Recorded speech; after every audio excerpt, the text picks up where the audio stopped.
the measurement of time, we'll call it a second. They're interchangeable,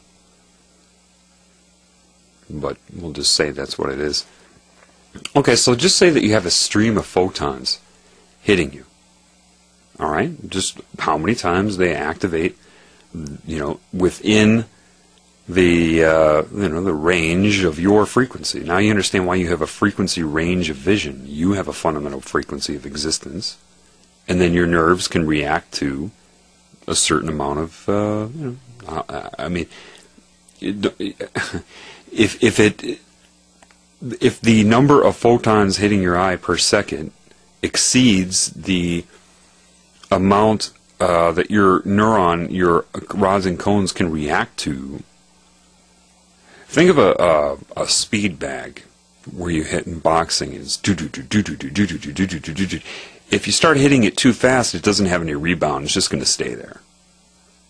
And because your sensory perception is on, off, or frequency, and how many times that happens per second, if it just is too fast or too slow, too, few times per second, you're not going to perceive anything based upon your core vibrational state.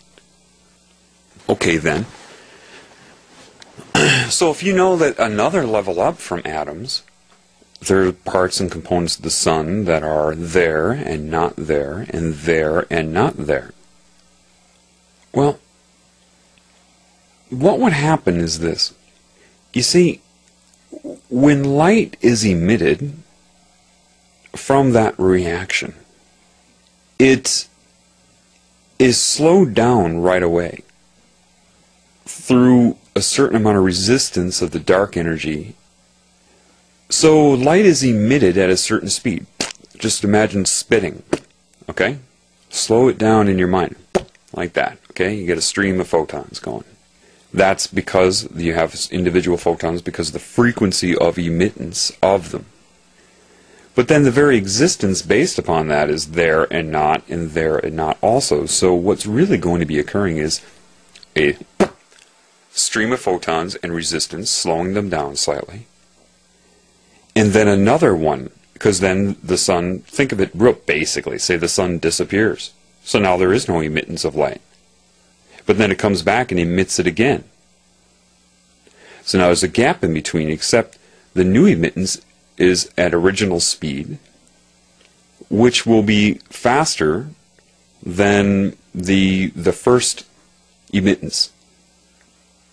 And this is a very basic way to look at it. It's more complex than that, but not much more complex than this. But I want to keep it simple. So like a cue ball in a pool game, you're colliding the photons. And so picture in your mind this new stream coming faster, and then the photons and the lead photons collide with the rear photons in the first emittance. And what happens? Like pool balls in billiards, they collide off of each other, and one goes back or is slowed down. It depends on your point of view. And the other is pushed forward. And it just keeps doing that based upon its refreshment, the refreshing of its existence in different scales. So then my question of, okay, well then polarized glasses. I said, sure. The ones that collide outside that plane don't make it through. They get cut off a little bit. Not completely. They'll make it through the other lines, but it will be not in a frequency you can detect because it alters its stream. So imagine a 360 plane where they have potential of colliding in this plane, that plane, that plane, and the polarized glasses choose what plane it would exist in. So I said, well, okay, then what are colors then? I looked at the lawn. It was green. I said, well, what's occurring then? And it corrected a few things for me. Okay, you look at that green lawn, that green leaf. You think it's absorbing all of the light except green. I said, yeah, that's what we're told in science. I didn't say it, that's what we're told. No, that's not what's occurring at all. It appears that way, but that's not what it is. And I won't get too complex here, but when the light hits the leaf in the female energy, or any color, let's say, and it interacts with the energy of it, and it's absorbed and then emitted, well, same deal of emittance, but what you're looking at is the frequency of existence of whatever the color is. So the reason the leaf is green is not because it's absorbing everything but green. No, it is reflecting all of the light, but it's reflecting it based upon its frequency of existence. And it started to make sense to me. So it's, say you have a giant tennis racket, and you spurt a constant amount of balls. Like, say the tennis racket has a 30-foot diameter. Okay, that's how big the head of the racket is, and you have every given second you've got 1,000 balls coming at it. And it's a constant stream of these balls, say. So they're just constantly coming. But the racket has to go back and then forth and back and forth. And as the balls are hitting the racket, when it's moving back, they're not going to be rebounded the same way as they are as the racket is moving forward to the constant stream. You can sit in the swimming pool and the water's just there, and you can make a splash, but the splash is dependent upon your hand moving forward and hitting the water. Same thing with light. Same thing with reflection of light. It's the existence. It's there to reflect it, and then it's not. And then it's there, and then it's not. So the question then that occurred in my mind, well, why would a darker color get warmer in the sun than a lighter color?